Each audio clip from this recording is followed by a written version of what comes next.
ভাইরা আমার, আল্লাহর কসম করে বলি, একটা সময় আসবে মন খুলে নামাজ পড়তে চাইবেন। বিশ্বাস করেন ভাই, লিখে রাখেন ডায়েরিতে।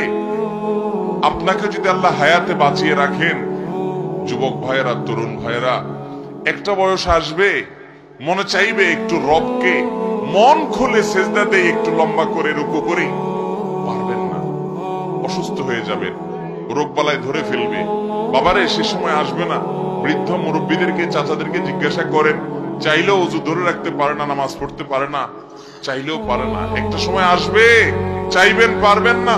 নামাজটাকে সুন্দর করেন, সময় মতো পড়েন, অনেক রাকাত নামাজ পড়বেন, নফল নামাজ পড়বেন। এটার চেয়ে উত্তম হলো ফরজটা পড়লেন, মূল সুন্নত গুলাই পড়লেন, কিন্তু ধীরস্থিরতার সাথে পড়লেন। 10 রাকাত তাড়াহুড়া করে পড়ার চাইতে 2 রাকাত আস্তে আস্তে পড়া অনেক বেশি